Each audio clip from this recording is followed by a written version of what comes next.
Hello everyone, I am Ritu Kaushik, Assistant Professor in Civil Engineering Department from RPIT Campus Karnal.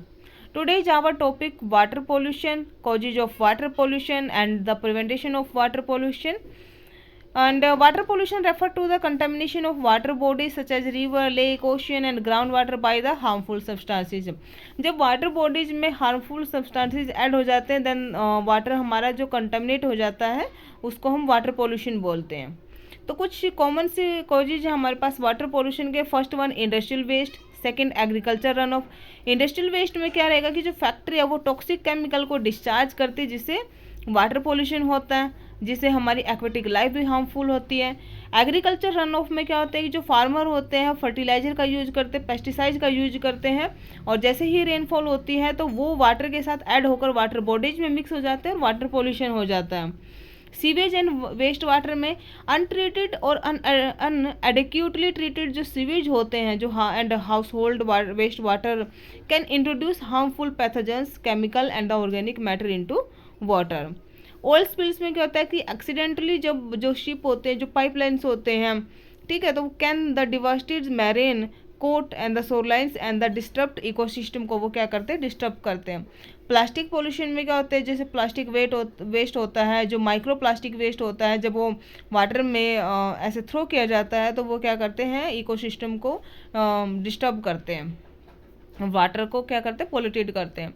Mining activity में क्या रहेगा, mining release harmful chemicals like the mercury and the arsenic which can the contaminate near by water resources. Thermal pollution, industrial processes such as water plant can discharge hot water into river and lake disturbing aquatic ecosystem।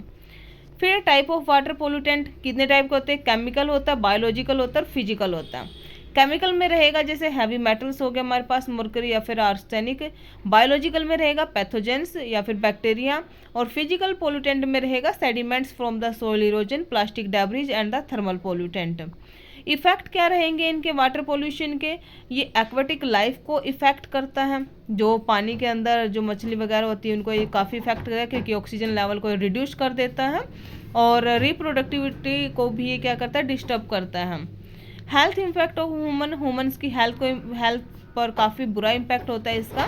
Contaminated water can causes diseases like the cholera and the हमारे पास typhoids हैं and the dysentery है। Long term the exposure to the certain chemical can lead to cancer and the organ damage and developmental problems. Ecosystem भी इससे disturb होता है काफ़ी, ठीक है। वाटर पोल्यूशन से हमारा इकोसिस्टम काफ़ी डिस्टर्ब रहेगा क्योंकि pollutant can the upset the balance of ecosystem. And the economic impact, water pollutant can affect the industrial reliant on the clean water such as the fishing, tourism and the agriculture। फिर हमारे पास preventing water pollution को कैसे prevent किया जाता है, waste water treatment, improving sewage treatment plant to filter harmful substances before discharge करने से पहले अगर आप सीवेज को अच्छे से ट्रीट करोगे, उसके ट्रीटमेंट को इम्प्रूव करोगे तो वाटर पोल्यूशन को प्रिवेंट किया जा सकता है। Reducing plastic use, limiting plastic waste throw recycling, reducing use plastic and the promoting the biodegradable alternative. Sustainable agriculture using the less harmful fertilizer and the pesticides, implementing soil conversion technique and the controlling runoff। Next हमारे पास regulating industrial discharge, strengthening regulation to limit pollutant from factories and the industrial activities। Public awareness, educating people about the importance of water conservation and the pollution prevention।